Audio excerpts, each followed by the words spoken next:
Yes, I have a senior coming up. You were She's not talking coming about up. that. She's a senior now. Senior now, graduating. The Brzezowskis have one graduating. And, and right now, at this very moment, it's not all that emotional for me right now. Not right now. It's not. I don't know what's going to happen when she walks the stage, when she really leaves, every once in a while I listen to that Kenny Chesney song, and when she's with my credit card and she's gone, something like that. So right now it's not hitting me too hard. I've had, 2 graduate already. Right. Here's a 3rd one. But I do believe this is that, had it been my plan, Hector, we're just weeks away from being empty nesters. Had it been my plan. So well, little Jim Beam, little Jim Beam, or the whatever. best laid plans, you know what I'm saying? But I have one more from being an empty nester. Yep. I'm excited about that part. I really am. I'm excited to move on to that next. I've done, she's sick. My youngest one is 16. The other ones are 18 and older than that. I feel like, can't I just, if I can just move her up to 18 right now and lose all responsibility for her. I will say this though, once they're gone, you may be a little different, but life changes because there's not a lot to do.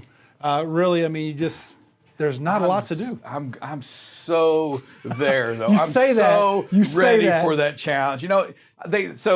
My son comes back Thursday for a few days, and I tell you, a few days when they're gone seems like weeks. When I see them for a few days, it's when they first came back for the first time, it was, oh, he's back. And now it's like, God, he's back. He's back. Dude, just do your laundry and go. Go. I hear you. Glad to know what my parents are thinking all the time. Well, they were probably cheering when you left, but I think there's a different view, though, from a mom and then from a dad on that. Saying mom's probably totally, especially with their boys and everything. You're a mama's boy, right?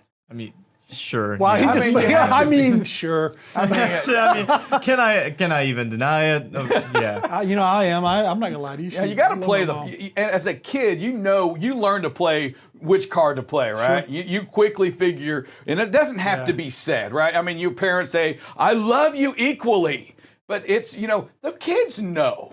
They know who to know. How do they know? Because they ask that question to. When they need money, they go to the favorite. They know who their favorite is. Can I get like a 20, Dad?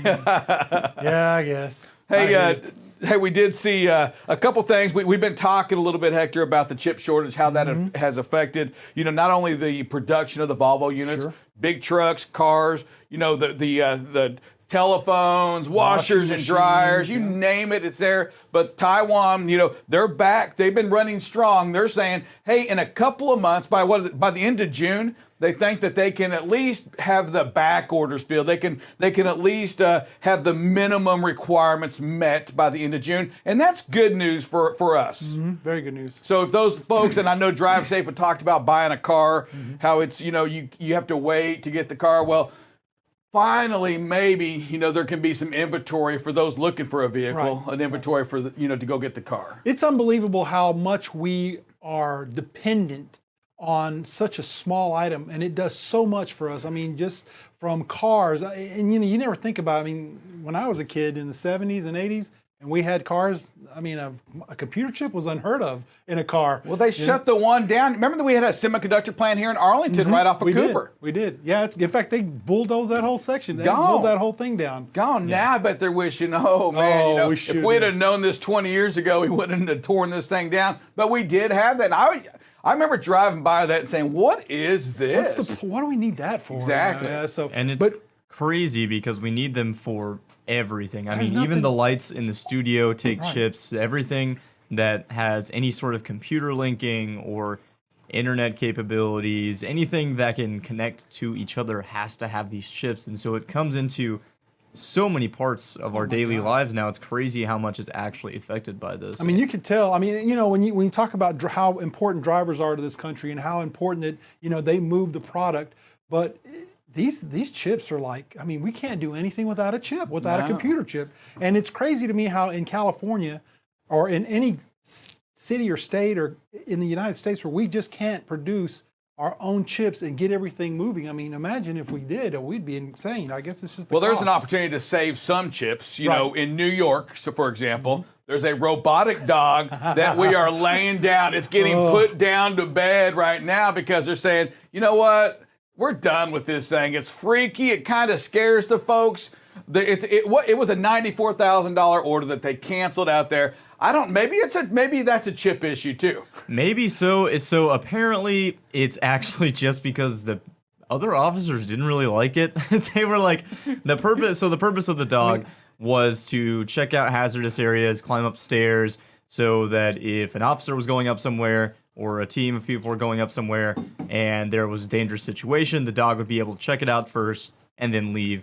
So they were like, we don't really like it. It's quote unquote creepy, alienating, and sends the wrong message to New Yorkers. And a lot of people have likened it to the robotic dogs in the TV series Black Mirror. I know neither of you have watched it, and so I'm just kind of preaching to myself It here. must be one of those millennial things. You're the one. Hey, but Mayor Bill de Blasio says, hey, he was glad he was put down. Oh, and I'm just saying, we got PETA for the animals. What about our robotic dogs? Do we have an organization for them that can go out there and strike and hold the billboards and get in front of the mayor there? Well, I'm sure the chip guys have something to do with it. I think that's RoboCop. I think RoboCop handles that. You're coming with. Did you see RoboCop from the 80s? I like that. Yeah, I've seen RoboCop. My dad would just drink and throw on movies, and so that was that. Obviously, the mom is the favorite right there. Mom is threw his dad under the bus. I go to mom for money. I go to dad to get beer, and that's the discrepancy there. Yes, we love that part. Hey, we also had a robbery overseas. And let me tell you, crime and these guns and this person that robbed the McDonald's, right, got away with $600 for a minute. Wanted a chicken nugget. So here he is right here. He was like, hey, I need to order chicken nuggets before I leave out of here. And they're like, hey, it's not, the breakfast menu's still on. Come on,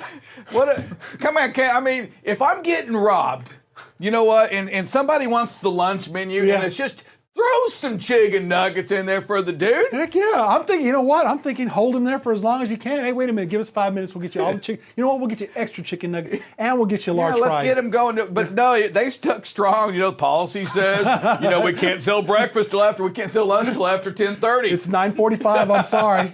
Hey, but luckily for the people who are working, he didn't really demand anything else. He was like, I got to get out of here. I got $600 and a double sausage egg McMuffin, so I need to go. And also, he didn't even have a real gun. The guy robbed this McDonald's with an unloaded airsoft gun. So it's not like anybody was ever in any danger anyways. I could have broke the skin. Oh, so an airsoft gun. I was thinking it was like a BB gun. So it was an air. So what is that? Those are like them plastic pellets? I think they're they're like little plastic. They're little plastic Do they pellets. hurt?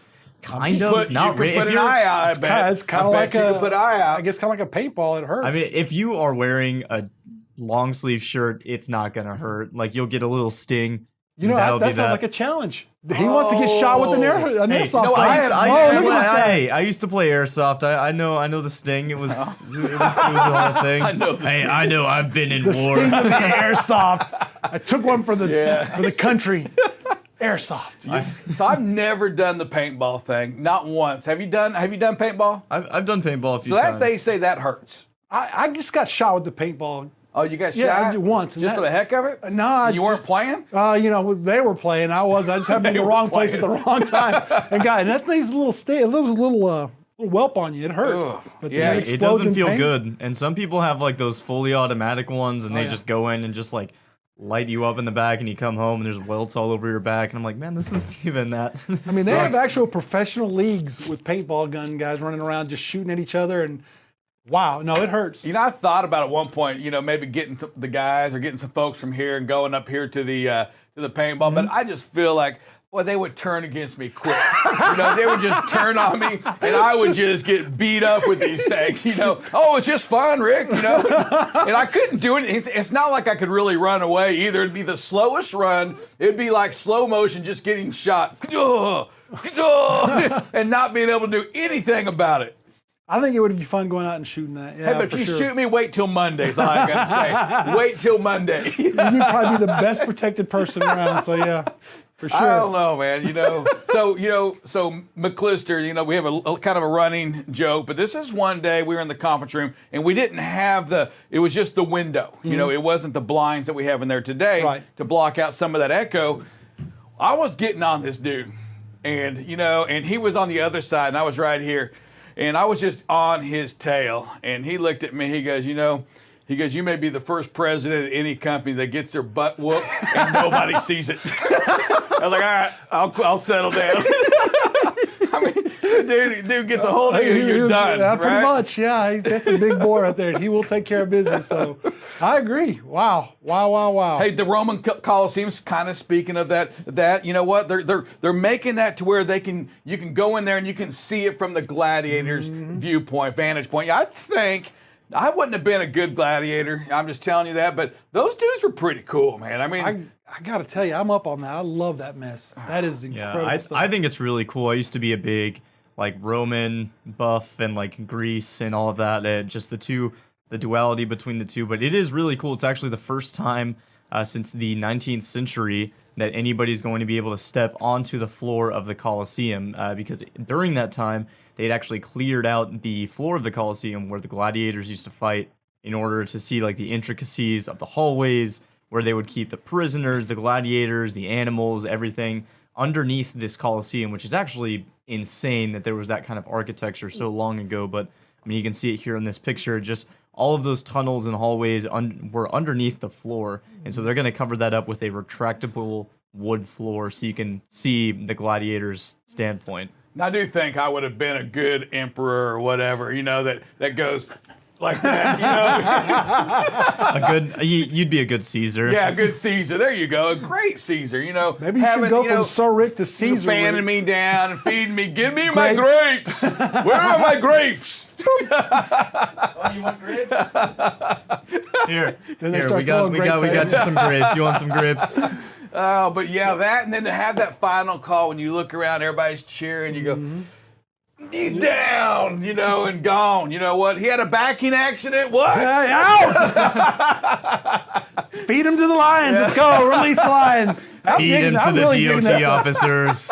I want to go see that, though. That would be cool to be on there. I'd love to see it. Hey, 34 days, driving safe. 20 days of getting out and looking. Some amazing streaks going on. Hey, Hector, we're talking about the work zones. We're focusing on all of these things. Boy, let me tell you, when it's a BCB, it's all about safety. Yes, it is. It's about safety in work zones. It's about safety in how we conduct our lives out there on the road, in creating space, in making space, and in being a leader for others out there while we are driving these trucks. I agree. We are doing excellent work, making excellent progress every day. Our drivers are doing the right things. We're making a lot of headway. And again, I continue to say this, it is the change in this company from day one when I got here to today, 100%. And we can see it through the work that we are doing, through the videos that we see, communication. I mean, everything is just falling into place, but it's because of the hard work that you guys are putting out there, that the drivers are making, that's what's making everything come to focus. And like I said, changing the culture of the company is just the most incredible thing that we've seen. And we just continue to hope that we make those strides. I mean, because we're not done today. Nope. 34 and 20. We're not done. We got a long way to go. Just the beginning. Exactly. Every day is one day. Every day. Hey, a phrase that pays time. Give it to us, Hector. Okay, when entering a work zone, lives are at stake. Slow down and give them a break. All right, one more time. Here we go. When entering a work zone, lives are at stake. Slow down and give them a break. Thank you, Hector. Oh, Sandy, I'm starving. What's for lunch today? Well, unfortunately, nothing that I have cooked. Because of COVID, no. I'm not cooking anymore. But what I do have is a freezer full of food for the drivers. We have breakfast food. We have Stouffer's lasagna. We have meatloaf. All the driver has to do is walk in, open the freezer, and make them a little something to eat. The greatness that is Buckle Up Bob, let me tell you, Bob, out of everybody that's been on vacation and everybody that's left, the one person that was missed the most was the greatness that is Buckle Up Bob. Oh my goodness. We are so glad to have you back. How was your vacation? It was wonderful, wonderful. I never left the beach hardly except to eat. Well, you are a little bit more I tan. love the ocean. So I'm a big ocean It fan. looks like the ocean loved you. You got a little tan to you. Yeah, and You know, we'll have to have the producer pull up them Colosseums, pull up the public restrooms at them things one of these days. We went to a Colosseum, not that Colosseum, over in Israel, and they have little planks that come out that you sit on too, and there's no walls. There's no nothing. You just go. You just sit, you straddle, you put one on one and one on the other, and skinny people I don't think can go because I don't know how they're going to straddle. But it was hilarious. It was like, really? This is what they did back then? But then you stop and think about it. That's what they had. Yeah. So, yeah, you have to get one of those producers because we all took a picture of our group sitting, you know, fully clothed, of course, but we were all sitting there just to show what it looked like. But, yeah, it is good to be back, and we've got some really strong videos again today to look at that's going to show us some scary moments, could have been potentially worse. But I do believe, like you said, the culture's changing where we're starting to creep in, you know, into our mindset of what to do. And we still make mistakes. Sure. But drivers owned it. I had a conversation with a driver this morning on one of the videos. Excellent conversation. It really shook him up a little bit, the incident. So, again, but just hearing what he said and what he should have done and what happened and how he's played it all back in his mind. And that's the thing. You know, what we show you doesn't mean we're never not going to make mistakes. Mm-hmm. We're only good drivers if we learn from them. If we ignore the data or the videos or what we've done and just chalk it up, oh, well, then we're never going to be a better driver or a safe driver that protects life, which is what we're all about at BCB. And it kind of brings us into our second BCBs of safety this week that we're doing. And these two are number 1 and number 2 for a reason. It has been our focal point. We had speed yesterday, and it's increased space, right? And we're going to see a video, I believe today, or we saw one yesterday where we did the quick lane change. And the thing to remember, again, with the data is rear end accidents are the most common accident, and they're usually the most costly because usually rear ends cause some kind of a medical issue, a neck, a back.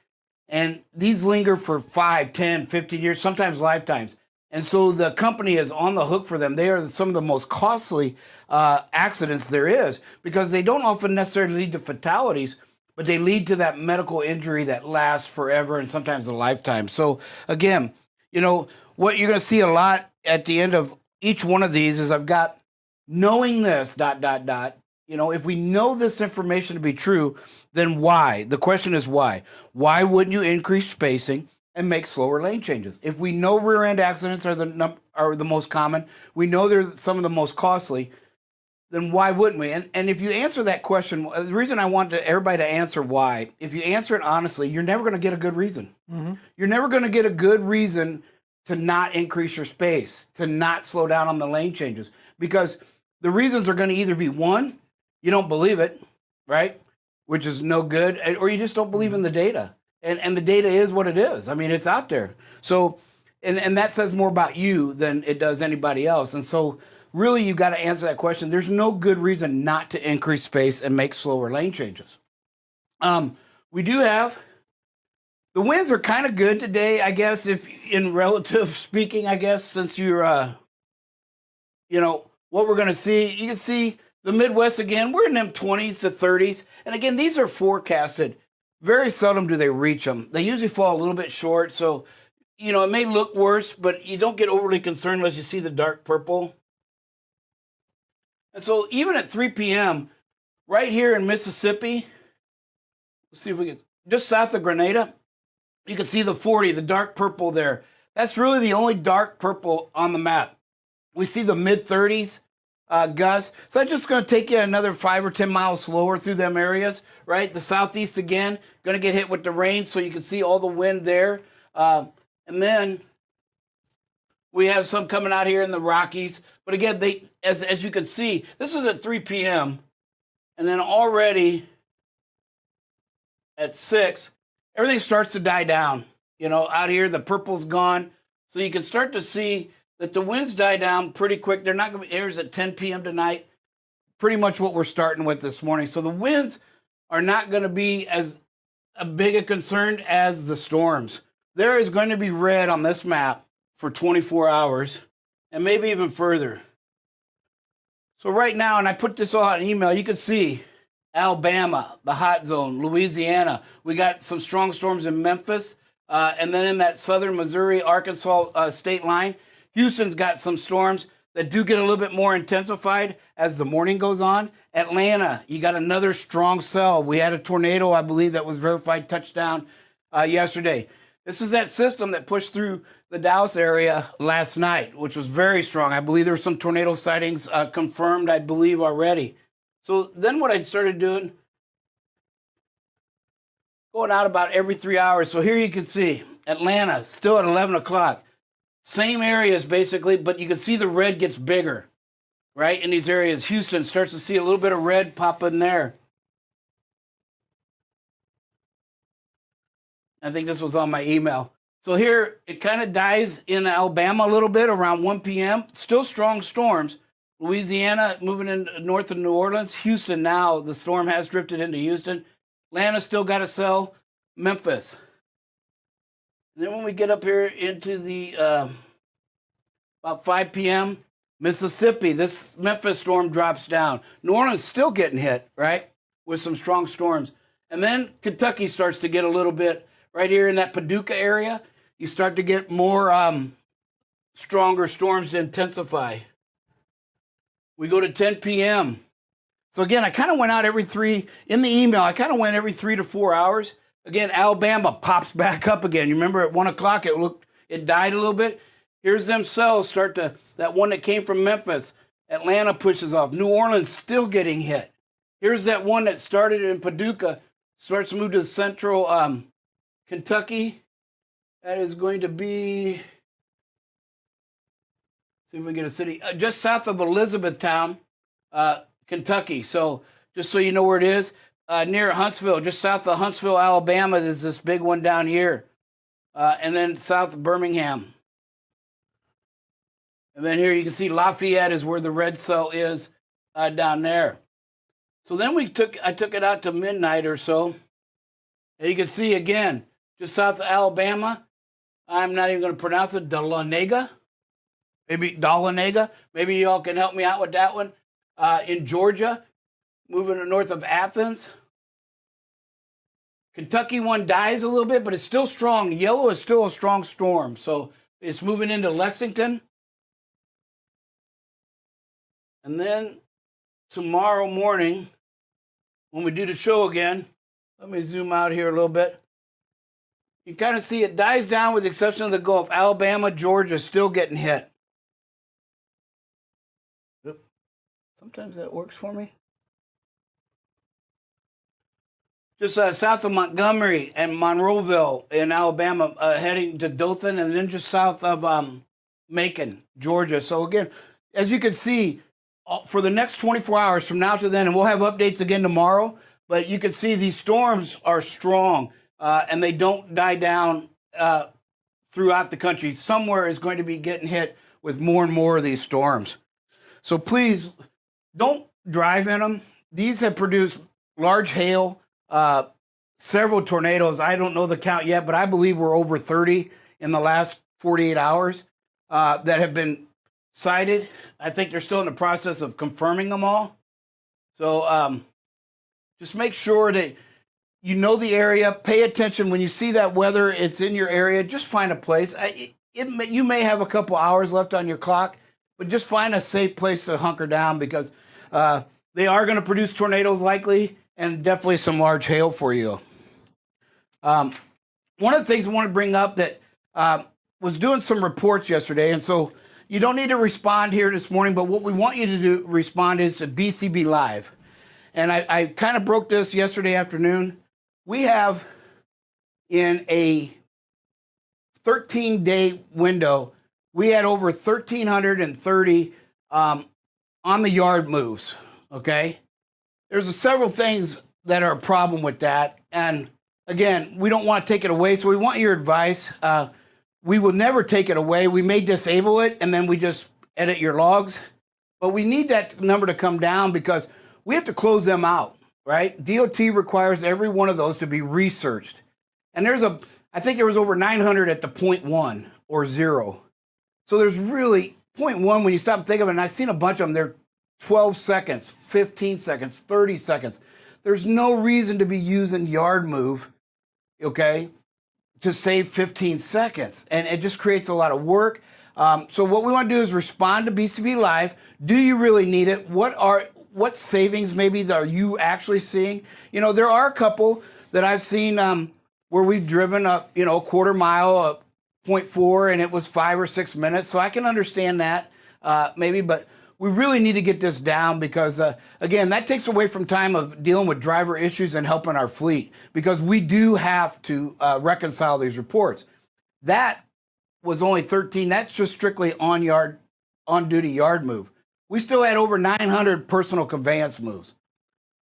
So what we should never really see is personal conveyance in the middle of your day because that's not what it was designed for.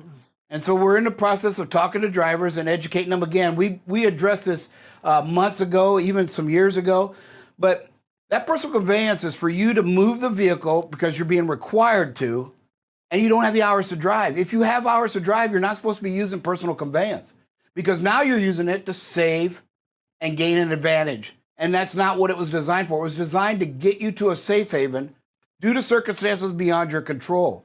So we really need the personal conveyance to go away. You know, it should be in a 34-hour break, maybe at the end of your day, in a middle break that you stop for 4 or 5 hours and now somebody's requiring you to move. And the other thing you got to remember too that I can see playing out in a court of law, which we never want to happen, is some of these required to moves because we're parking on ramps. Okay, well, we already know that's probably going to be has to move, and just nearly every state doesn't allow that. Yes, there's a few exceptions, but you just really, that's a planning issue that you've got to plan and get to a truck stop, okay? Note it. Note if the truck stop's full, but you can never advance towards your next dispatch. We see some where they park close, they go to a dock, personal conveyance, they're not ready, and they go back. Then they do it again and they go back. You can't do that. That is delivering your load under personal conveyance. So again, call me if you got any questions, but I really need your help because between the two, there was over 2,200 instances that we have to close every one of them out in addition to the other reports. So it is by far the worst report we have as far as volume. So I just need your help. Respond again, BCB Live, your comments, suggestions, because we do want to address this and come up with a plan that helps our drivers, but still helps the company as well, that we can kind of navigate through this. Because I just don't see the need for the on-yard. I know what it does, don't get me wrong, but I don't see the big savings except for a very few circumstances. And definitely I don't see 1,330 of them when over 900 to 1,000 are 0.1 or less, right?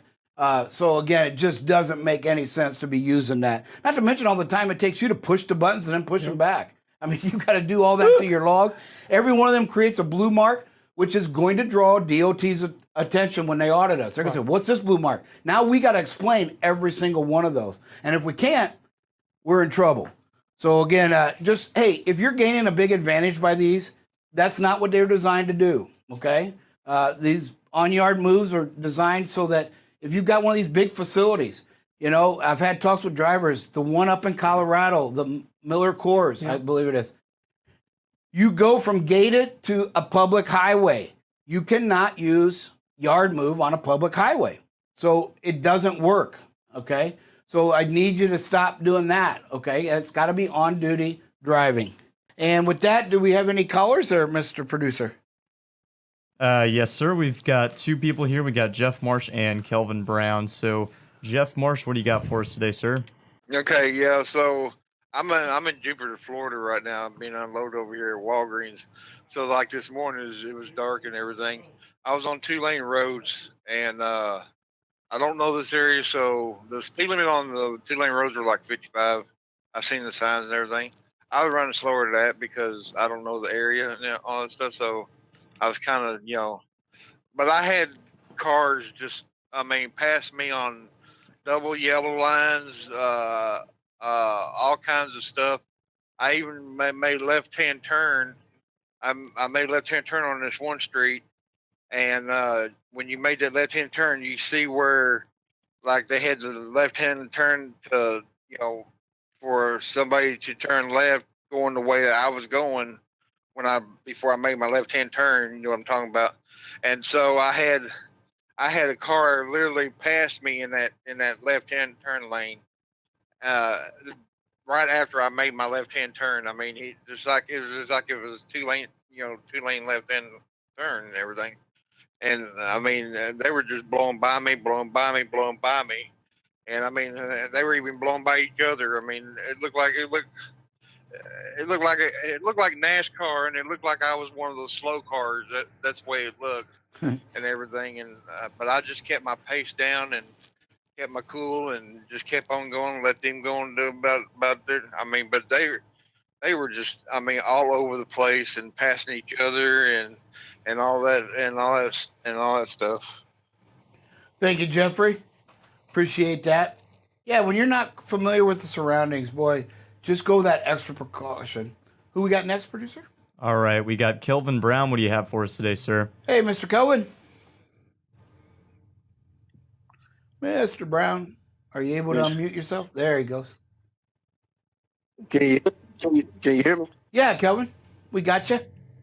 I don't know how that happened. It was an accident, but I guess I did need to say this. I want to tell everybody thank you, those that prayed for me and my family, and the phone calls and the text messages. I just want to say thank you for that and the loss of my brother. So I did need to say that. So thank y'all very much. Yeah, our condolences and thoughts and prayers Continue are to with pray you for me and my always, Kelvin. family. You've been with us a long time, buddy. The So, healing process. yep. The healing process is starting. Thank you. Thank you, sir. All right. We look forward to seeing you again, Kelvin Brown. That it? Whoa, all right. All righty. Well, Good job, everybody. Again, want to wish everybody a blessed day. We are at 34 without a preventable, 20 without it backing. We're over a halfway point to our new record on the backing. And with that, it's time for... Achere.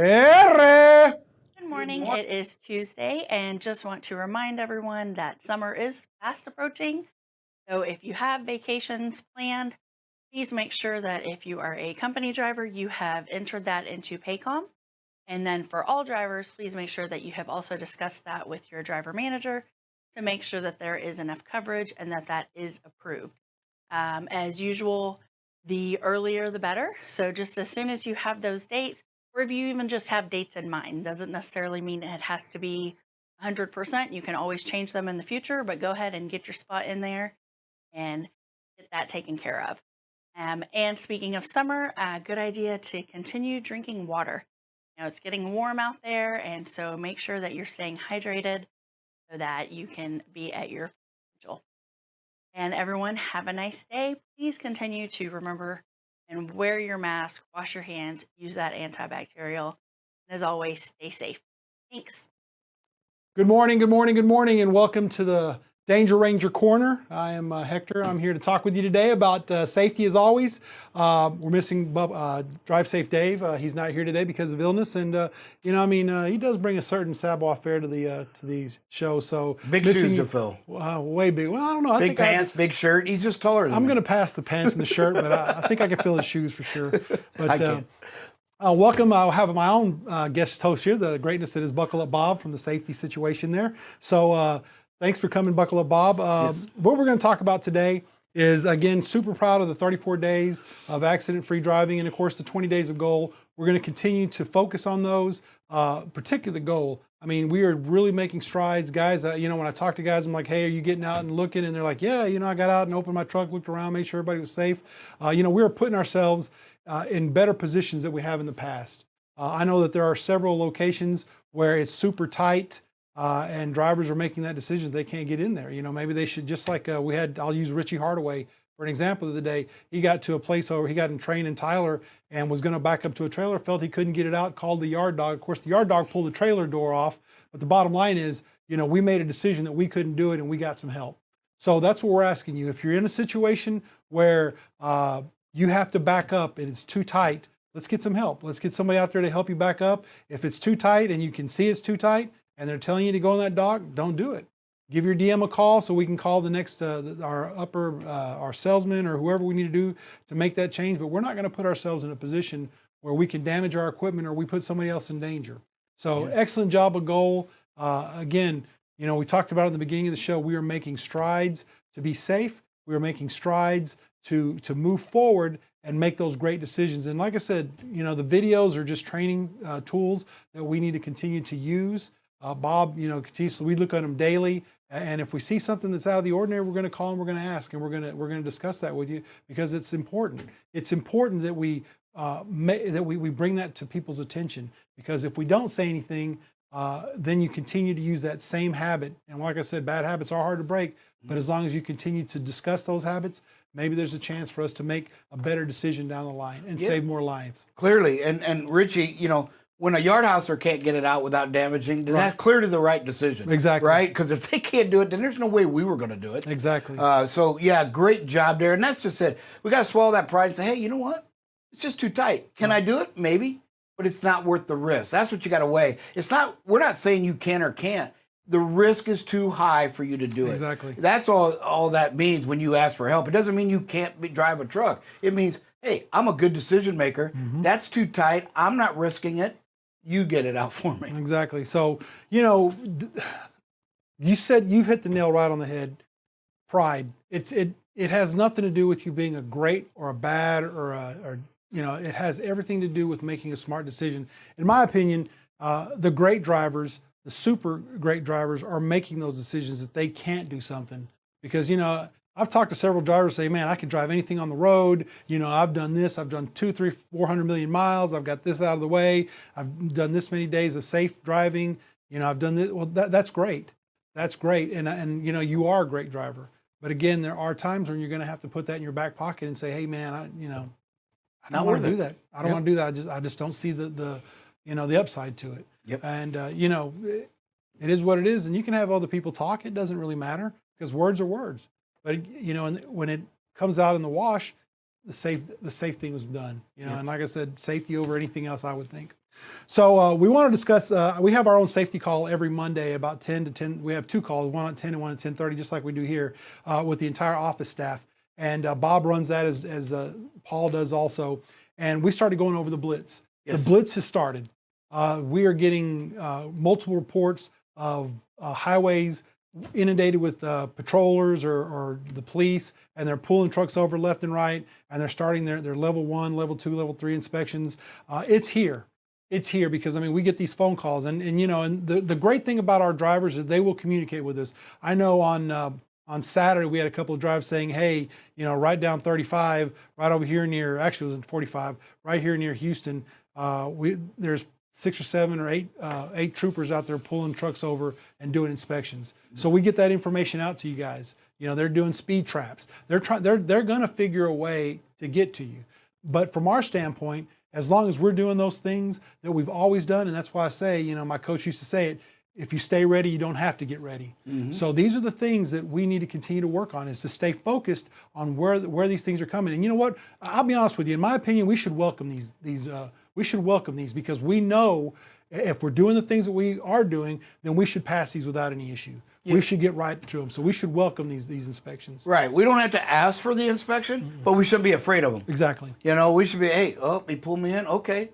You know, I got nothing to worry about, right? I just made $50. Exactly. Right. That's really how it should look at it. And so, yeah. And we did talk a little bit yesterday, and it was neat because a lot of them brought up things they didn't know were part of a DOT inspection, right? So some of the odd ones we came up with, Hector, what was one? I think you had one that you didn't realize. Well, we talked about, and I was going to go over those, but okay. One of them we talked about was if you're wearing glasses, if you have you know, glasses for driving or even contacts, not only do you have to have your glasses on, but you also have to have a spare with you also, and that's also the same for the contacts. I hadn't even heard of that. I knew you had to have your glasses, but those are one of the things that's important that you should know, and most of you guys do know this. You know, you've got those spares in your back pocket. We talked about the triangles. You know, we got to make sure that those triangles. I think last year we actually did it where everybody got out of their truck and you know, pull their triangles out and took a picture of them and sent it to us to make sure that our triangles are 100%. Fire extinguishers. Fire extinguishers should not only be charged, but they also should be secure. Secure is probably the biggest fire extinguisher violation is the latch is loose, right? And are not secured. You're right. I mean, these are things that, you know, we really need to focus on. The windshield, something I was not aware of. You know, I mean, I knew that there was a certain size of the windshield that we could get away with. But when it's in the driver's view, it needs to be taken care of. And what was the other one you talked about with the windshield? The diameter has no bearing if there's more than one and they're within 3 inches. Right. So yeah, you know, there's little nuances to it. So yeah, it's one is 3/4 diameter, about the size of a quarter. However, if you've got two, doesn't matter what their diameter is, if they're within 3 inches of each other, it is a DOT violation. Who we got, producer? Yeah, we've got Curtis Benedict. What do you have for us? Curtis. Good morning, gentlemen. Good morning. Hey, Hector and Bob, you had just spoken on glasses and wearing them while you're driving. Now, is that when they mark your driver's license as having a restriction of wearing glasses, or is this just wearing glasses? Because I wear glasses, but it's not a restriction on my driver's license. Correct. I believe you are 100% right. Because many of us have reading glasses, but we're not required on our license to have to wear them to drive. If you are required as a restriction of your driving privileges to wear them, then you must have a backup. I believe you're 100% right, Curtis. I will look into that to make sure, but I do believe you're 100% right because it does not apply to reading glasses. If you just need them to read a book or something like that, then no. Okay, well, that's what I'd like to know is because I mean, I'll wear my glasses as I'm driving and stuff, but I mean, I'm not restricted to wear my glasses. You know, I don't have a restriction on my license. So I'd sort of like to know if that's what it is. So, because if I need another pair, then I need to start working on that immediately. Yeah, you don't wear them while you're driving, right? No, I wear them when I'm driving. I don't have to, but I do. Okay, I I'll do find not out have for a you restriction. to be 100% Okay, positive. I think you're okay. Otherwise, you just give the DOT a chance to.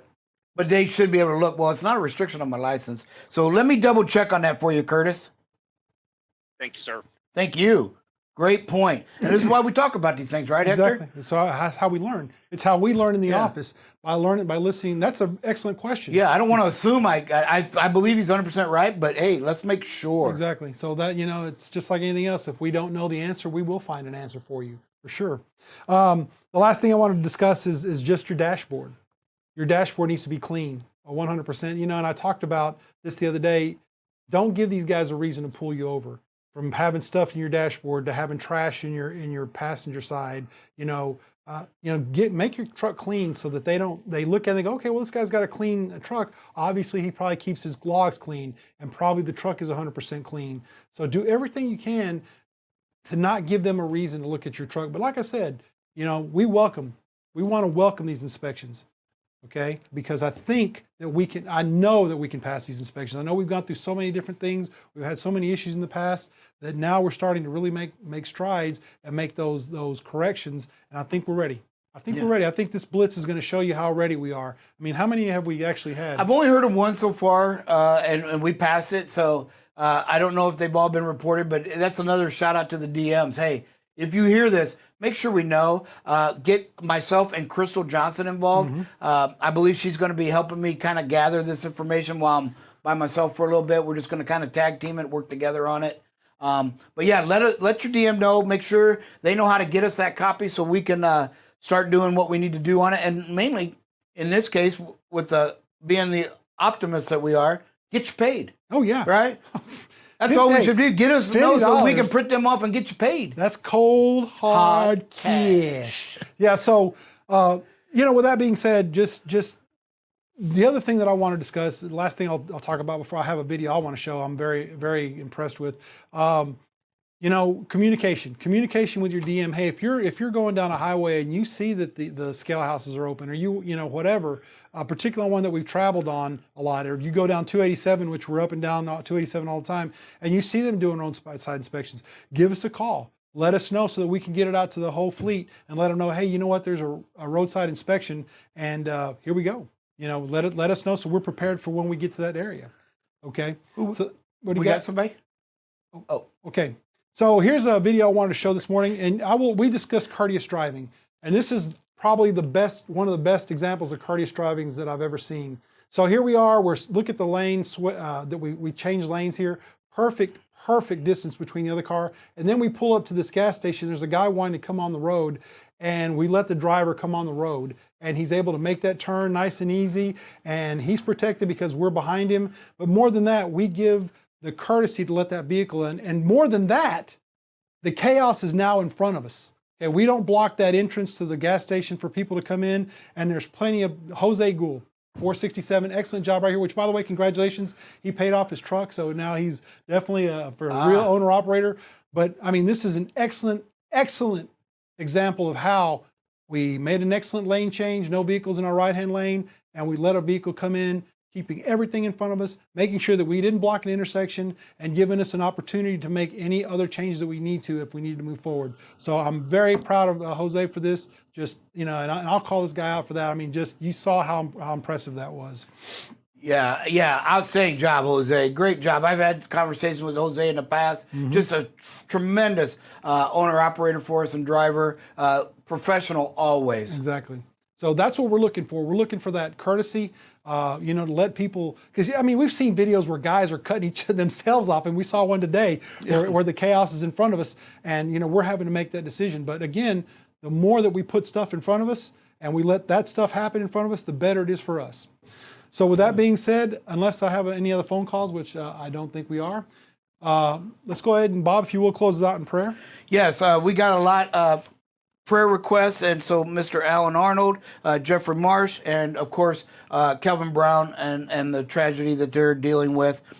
Dear Heavenly Father, Lord, we just thank you so much for loving us. Lord, you put us all together at certain places, certain times, to raise one another up, Lord, and to lean on one another. And as you've heard, we have several in our BCB family that are hurting really badly, Lord, and we need you to supply them the strength that they need. Remember, you will bring them through anything and everything, Lord. We just need to focus on you, Heavenly Father.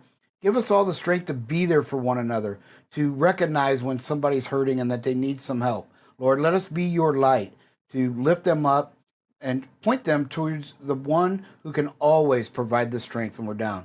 Remember, Lord, we need to remember also that you're at your strongest when we're at our weakest. So, Lord, as we're in these weak states and our friends and brothers and sisters need help, they need your love, they need your strength, Lord, we pray that it's your will that you give them that strength. Keep them focused, keep their hearts focused on you, and it's in your Son's name we pray. Amen. Amen. Right. Well, that's thanks for joining us today. Remember, be safe, communicate, and if you can, be on time. The BCB. Have a good morning.